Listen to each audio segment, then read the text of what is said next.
Actually, the first lockdown I was still working on the book, and it was amazing for me. Just in time. It was like, everybody suffered with me. I've heard a few people say that on the show, and people who sort of appreciate, obviously, the downtime that it's afforded them. And yeah, I don't know if that's a sentiment you can necessarily express to people because people all over the world are suffering, and you're just like, this is great. I had so much time to write my book. I have a studio right near my house, so my home. So I could go there every day. I could go here to the studio. So it wasn't a pressure on the family, that we were not stuck together for a month together in the small space.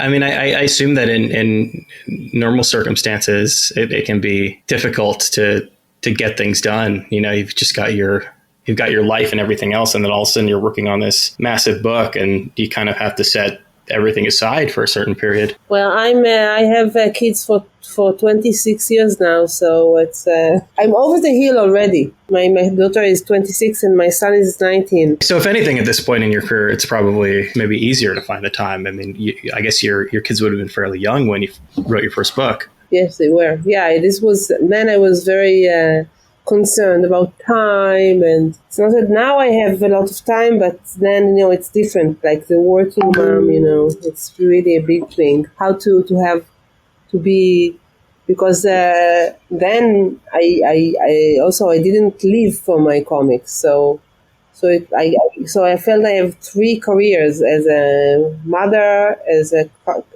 cartoonist, an artist, and as an illustrator.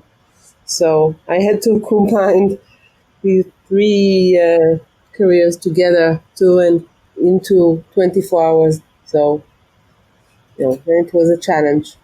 But now it's much easier. Do you feel like you live for the comics now? Well, not entirely, but yeah, it's part of my salary. Yes, you could call it that. By live for the comics, you mean live on the comics in a certain sense? Well, I say when people ask me if I live for my comics, I say, okay, when you say living, what do you mean? You can interpretation of what is mean to make a living. Yeah, you said that early on that you weren't living for the comics, and you said in such a way that seemed to imply that has changed to a certain extent. No, it changed because I can, I teach. I teach part-time in the Academy of Art in Bezalel, and this is this is like my I have a salary, and then what changed is that I don't have to do much illustration work and work with clients. I can pick my clients and do it really, and then dedicate myself to.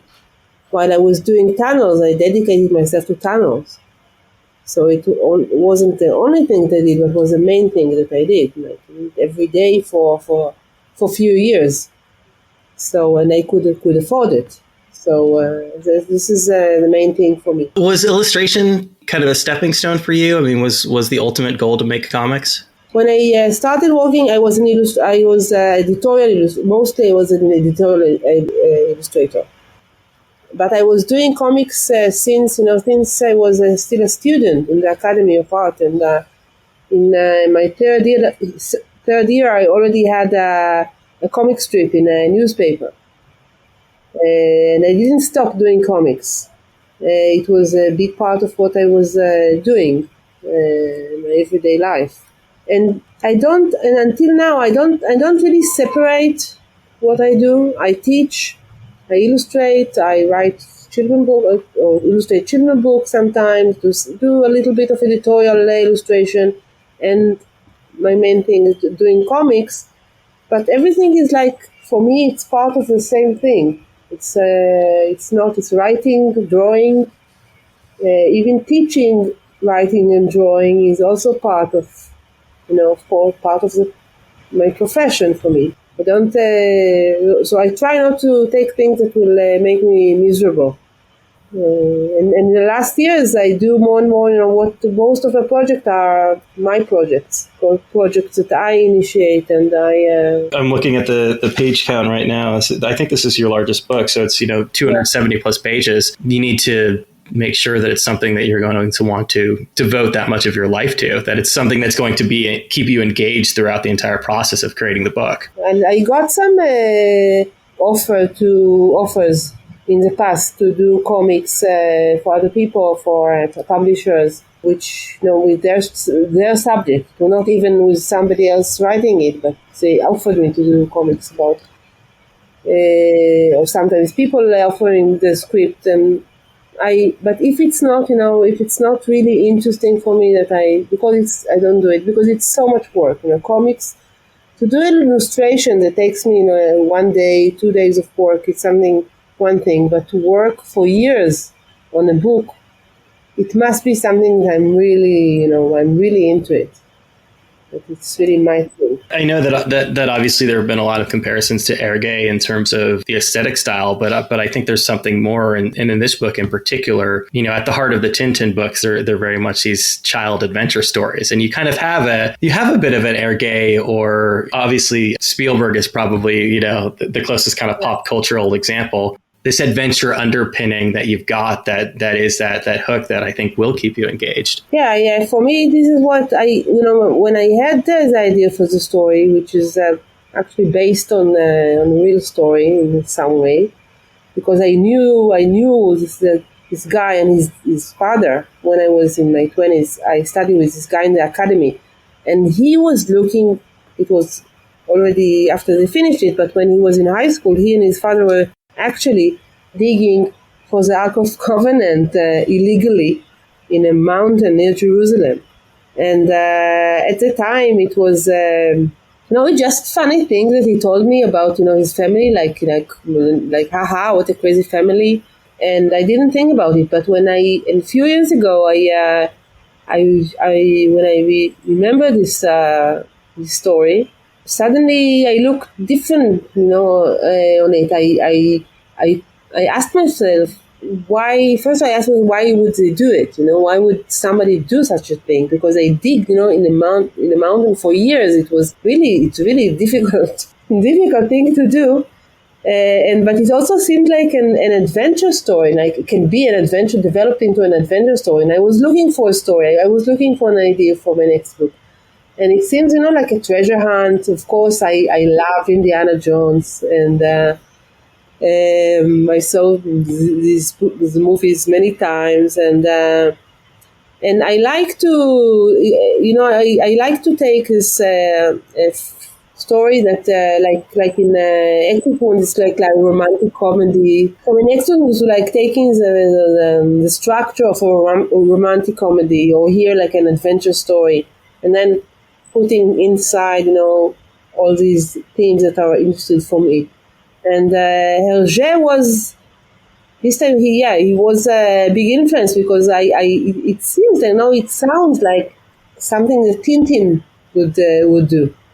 So I know that people I heard many times that I'm influenced by Herge, and I am in style, and mostly by his storytelling. And so I have in this book I have some references to Herge. The style, I think, is more close to it, but also the fact that everybody wears the same clothes. Even the colors of Neely's clothes are more or less colors of Tintin.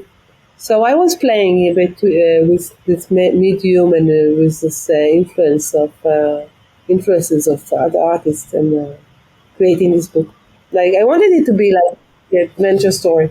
But it's interesting to go through that process of feeling like, this father and son, they're on this kind of this absurd quest, that it's a silly story to find the Ark of the Covenant. And then, I don't know, is there a part of you that maybe found something a little more human, or that was able to kind of connect with that story, I guess, beyond the initial absurdity of doing something like that? I mean, you found this very personal human element to what you initially saw as just being kind of a silly, absurd quest. Well, first of all, it's a relation. Is a family relationship is always a subject of interest for me. It's like all my books, all my stories, all my comics are about parents, kids, relationship, and I find the family like a fascinating laboratory for human relationship. Our society in small scale.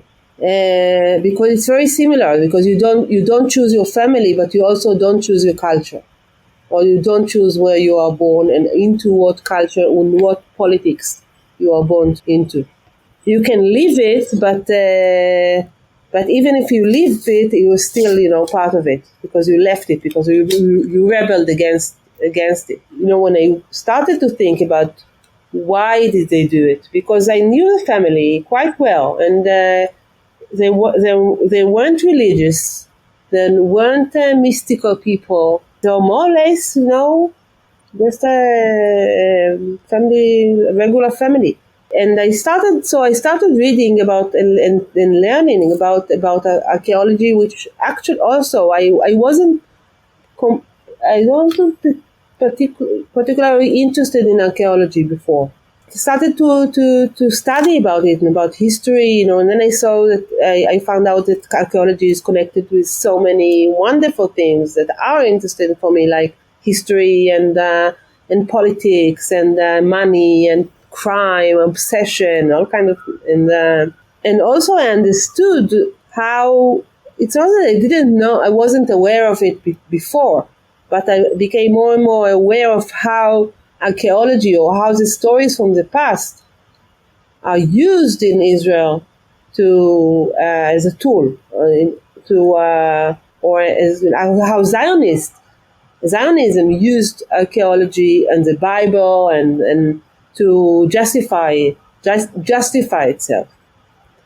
And again, it's not that I didn't know about it, but it was interesting to look into it and see how it was done, and what was chosen from the stories and from history, and what people called history, and try. I was part, in production, you can say, of the Israeli secular education system. And we learned the Bible from second year and until you study it. But if you are in secular school, so you don't study it like religious studies. It's like you're studying it like part of this culture.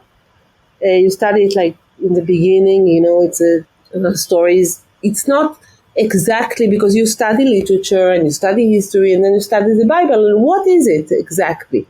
Nobody is really saying what is it. So in the beginning, of course, it's like fairy tales.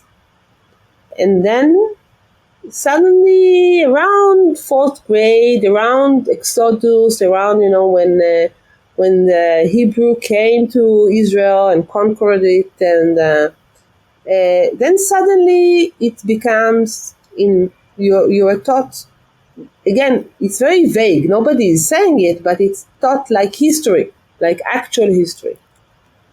And at some point the Bible is history book, at some point, but in which point? So this is actually what the first thing that I did was trying to understand what archaeologists, what scientists are telling about. And I took a course in the university, in the Tel Aviv University, exactly about that, about Israel Finkelstein, who is Professor Israel Finkelstein, who is one of the most important Israeli archaeologists. And he is like taking the Bible, taking the archaeological findings, and trying to see what is just a story, what it might be history, but we don't have any findings to prove it. Because it's not like you can also say that if you don't have findings, then it wasn't true, because you don't know what you didn't find. It just what will happen to what happened to exist after 4,000 years or 2,000 years. So and he's trying to explain the findings, so it was maybe the first time that I that I really studied the history of my people, let's say, from just in a linear way, and not just someone picking for me, these what are the subjects that maybe I have to know in order to make me a good Israeli. Where does the arc specifically fit on that continuum for you? Obviously it's something that's described in Exodus on that kind of spectrum from, as you said, kind of fairy tale to history. Do you get a sense of where specifically this object fits? There's no reason to think that it didn't exist, because not the mystical powers, but the object itself. It was very common in the ancient world to have this kind of an artifact that you take to the battle, and it gives you a sense of security and that God is with you, and then it was ordered to put it in the temple and to worship it. It wasn't, it was very common. You can find it in many cultures. It is small temples that you can carry and put it at home or on the way. But so I guess there was something like this. As someone who's a complete atheist, I don't believe it has powers. It had powers, and I also believe no one will ever find it, because it makes no sense. It was, just an object made of wood, maybe covered with gold. So it's reasonable to think that the gold was taken when if somebody found it, and that it was ruined. Or maybe it was burnt because it was it didn't fit in. Maybe it was even burnt by some Israeli ancient Israeli king, because it didn't fit into the monotheism story, because it was like worshipping an object which was suddenly not allowed. So I guess you won't find it. You said you don't choose your culture, and I think very much entrenched in that, particularly being an Israeli living in Israel, you obviously don't get to choose your geopolitical position in the world either. It's something that I get the sense living there is just kind of a part of everyday life. And for that reason, it's something that ends up being pervasive in a lot of the work that you do, or all of the work that you do. The borders are a big thing here. And it's hard to imagine, what would happen geopolitically if the Ark of the Covenant was discovered in, Palestine, for example. It wouldn't change anything. This is, I'm sure. How can it change? It would, like in my book, it would be put into some house or maybe in a museum, and people will, maybe something will build around it, and people will worship it. But what does it? No, it's not like God is really inside it. I also was raised Jewish and also would consider myself agnostic. So I certainly don't imbue these things with any powers. But what I'm getting at, though, is I think something that you were getting at before and are getting at in this book is that the historical artifacts are such an important part to people justifying these different lands. So, what would it mean to the way things are cordoned off if they're discovered in different territories? But it's but how can it change? First of all, you'll have to agree that this is, probably if it was found, it wasn't found with written on it, this is the Ark of Covenant. So you could still argue about it. And also, again, what does it mean? And this is what we argue also. Okay, so someone who had the same story as me of being Jewish, and so he's considered like I'm an ancient father of mine lived here. What? So this is the argument. Does it give me justify me coming here, living here, sending people from their home, making them leave their home, and because I was here first, it's not me, somebody else who has the same story as me. What does it justify? This is exactly the argument. This is what we are. What's the conflict? If it's not like the Palestinians say that the Bible is fake. The Bible is a book. Okay, so I write about it. So what I write about it in the afterwards. It's this Palestinian guy that I met, and and he was selling archaeological findings that he has this coin with it was written with the temple in Jerusalem. He showed it to me because this was his most precious thing in his collection.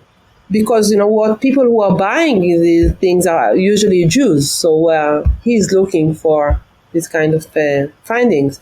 And at the time, it was around, there was this one of these Al-Aqsa events, when the big conflict around Al-Aqsa, and the Palestinian one of the Palestinian common standing is that the temple didn't exist, or didn't exist this place. And I asked him, okay, what do you say as a Palestinian? Because for me, it seemed like a contradiction. For one hand, you're supposed to say as a Palestinian, this temple didn't exist. On the other hand, you show me this coin. So what do you? I didn't fight with him. I just wanted to I argue with him. I wanted to say what he's going to say about it. And he said, there was a temple in Jerusalem. It's written on the coin. So there was a temple in Jerusalem. But now Al-Aqsa is there. It doesn't matter what was there before. And for me, it was an amazing answer. So simple, and so honest, and okay, and also to represent well, how people are so fighting about the past so much, like the past will help us solve the conflict, and but instead of looking forward or looking at present time.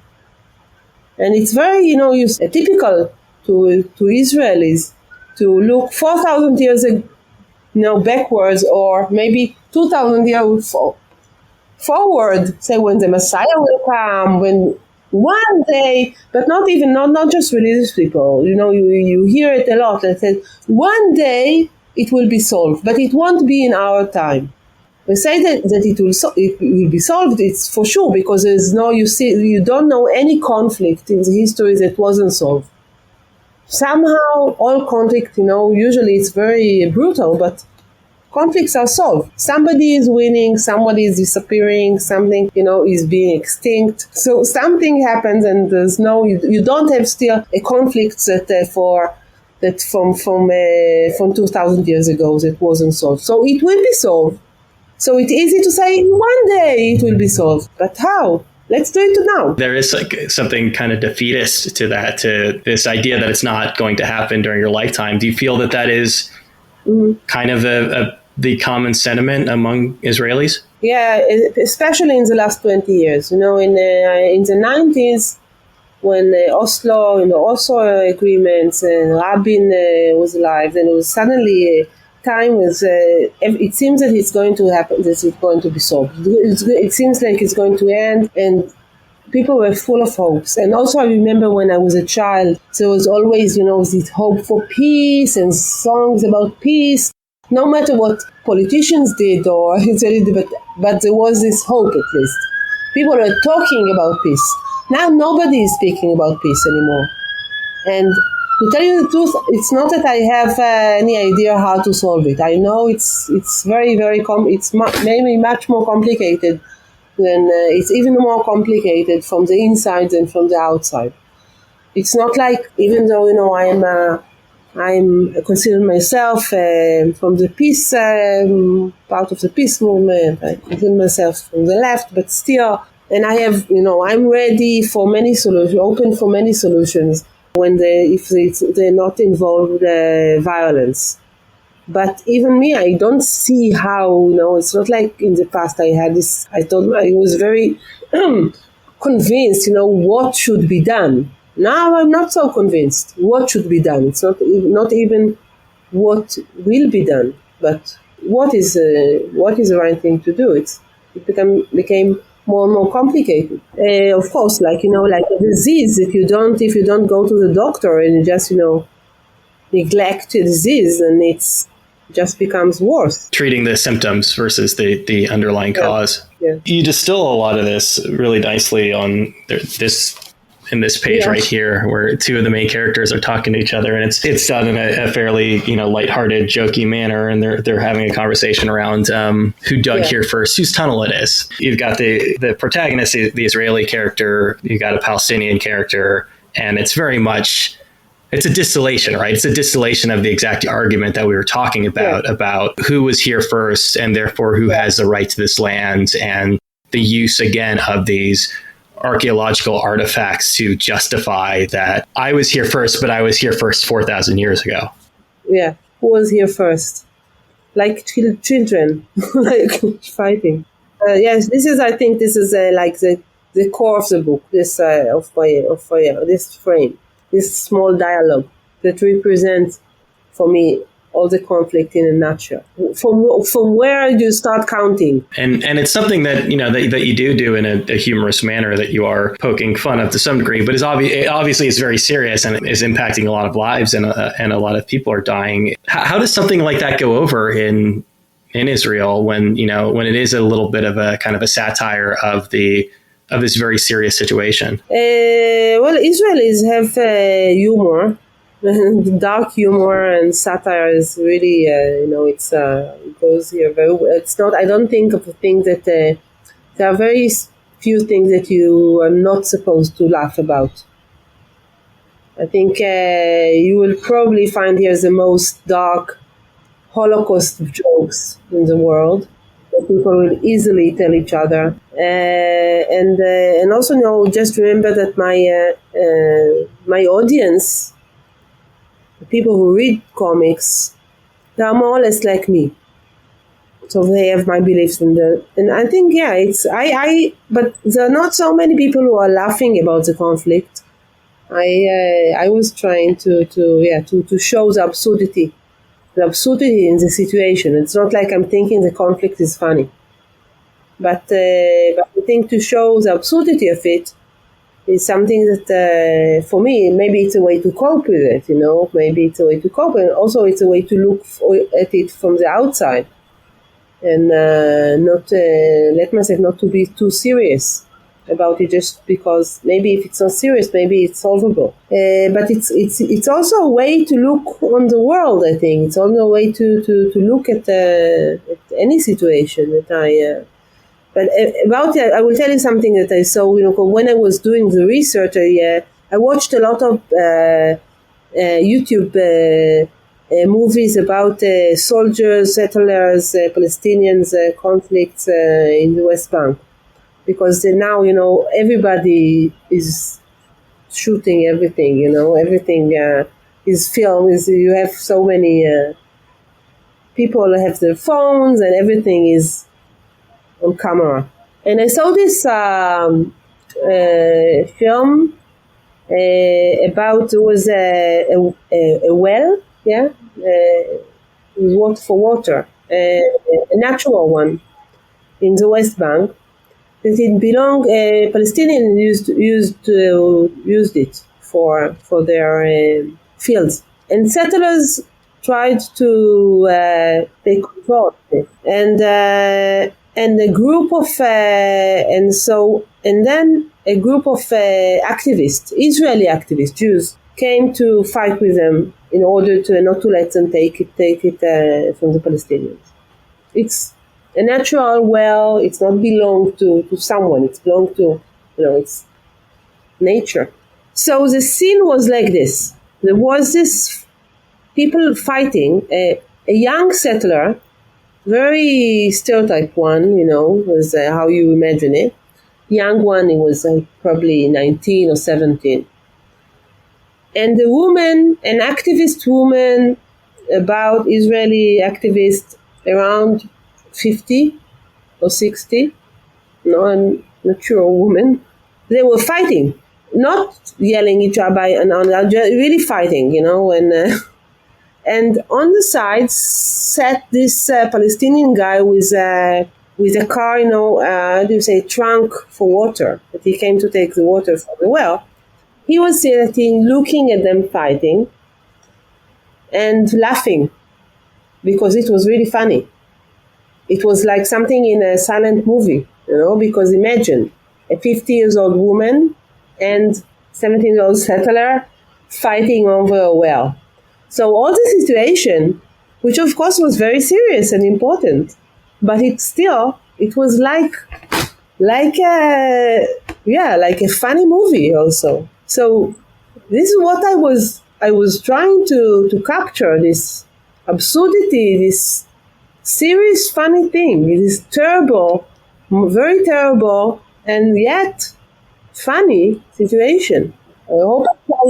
I agree. I hope that I managed to do it. It's a distillation. It's a way to attack something that's maybe too large of an idea to tackle on a book. So if you can find a version of it, a miniature of people playing out this conflict on a very personal level, that's something that you can capture on the page. Yeah, because it's comics, it's not so serious. It's just drawings. Did the conflict element, is that something that arose out of this archaeological adventure that you were doing? Which aspect came first? Did it start as a fun adventure story about the Ark? Well, I never thought it would be just a fun adventure story, because this is just not a story that I write. When I have the idea for a book, which doesn't happen often, I have to say. I don't have so many good ideas, but what I'm trying to see, and this is what I'm researching.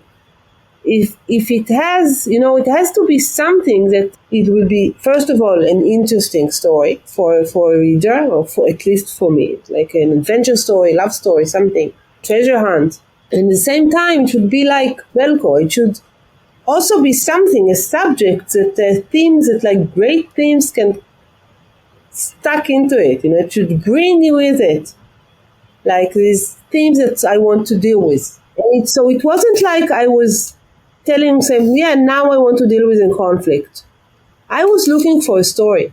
When I got the idea, I was looking into the idea, and then I found out that it might be interesting has some subject that might be more like wider. And then, as much as I learned, I also understood how political it is. And then so I said, okay, this is going to be interesting to look into this conflict, but from this point of view, from the point of view of the looking for for the answers in the past, or how to refer to how the past is still, which is something that I really believe in, that it's not just about Israel, but everything, how the past, even the long, the far past, is still exists and is still influences our daily life, each of us. For me, it's fascinating. To think how it's because people have such a short memory, and it's like everything started today, or everything started when the internet was invented, or something like this.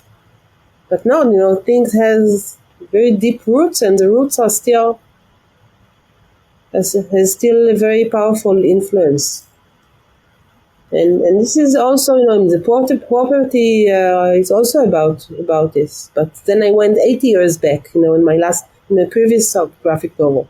I went back 80 years, and now I went 4,000 years back. And maybe next time it will be the dinosaurs or the Big Bang. Exit Wounds, very much dealing directly with the conflict. The property, as you said, to a certain extent was, and certainly, insofar as it's tied to the Holocaust, as you said, you don't choose your culture. Is it just part of making art in the place that you're making art, that these sorts of things are invariably going to be a part of the work that you make? Yeah, it's this is also always a question. What do you consider yourself an Israeli artist, and why? And it was actually a big question for me in the beginning of my career, because there wasn't a comic scene or comics tradition in Israel when I started working, and I was my biggest influence weren't Israeli artists or Israeli comics. My influence was more European and American comics. And then I started publishing. I was self-publishing my work in English, and there were a lot of criticism about it in Israel. that I chose. Me and we had a group of artists, and we called Actus, and we used to publish our work in English and distribute it around the world, and we got a lot of criticism about it, that we decided to publish in English and not in Hebrew. And they said, "Oh, well, you're not an Israeli artist if you do it." And I say, "I'm an Israeli artist because I'm an Israeli.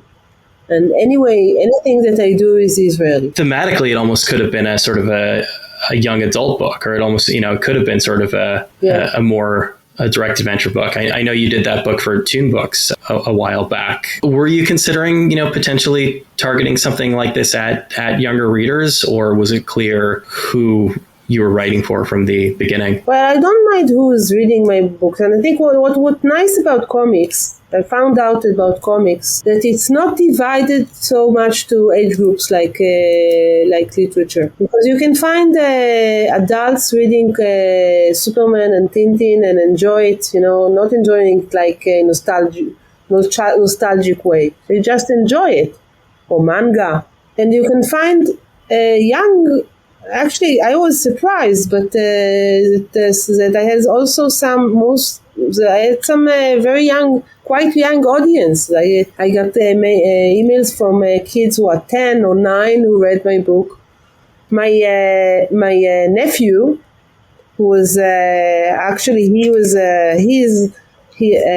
character of a doctor is based on him. He's carrying the book in his backpack every day to school, and he's showing people around that he is a guy.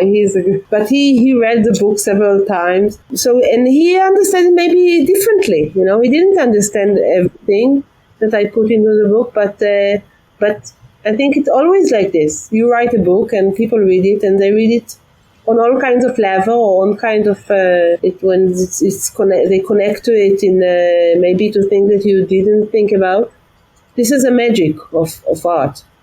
You do something, and then somebody else interpret it, and it's fine. It's even interesting here. I actually spoke to you around the time that Exit Wounds came out. That story specifically is based on an actual news event, and you were drawing parallels to. And I know that Joe Sacco was kind of an early champion of that book as well. Was that more sort of direct comics journalism something that you ever tried your hand at? I tried it once around 2009. I wrote this piece about one of the Gaza wars. You can still find it online, and it was because I was commissioned by a French publisher for an anthology about crimes, war zones. And I wasn't, and I said, no, I'm not so interested, because I like to write fiction. I don't like, it's a story that I like to write. But then I was living in England at the time, and I came home for Israel for a visit, and the Gaza war broke out. It was terrible.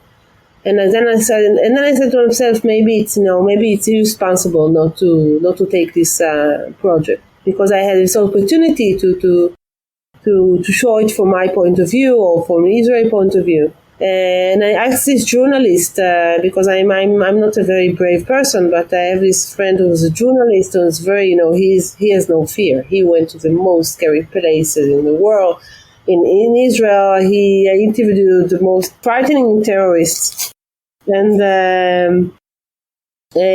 asked him to take me to a journey to the south of Israel. And of course, we couldn't go to Gaza, but we went to the area around it, and we spoke with people, and people who were living in these small villages, very poor people who have always anyway had hard lives, and they are bombed now from Gaza. They don't care about the conflict. They just care that the kids can go to school, and and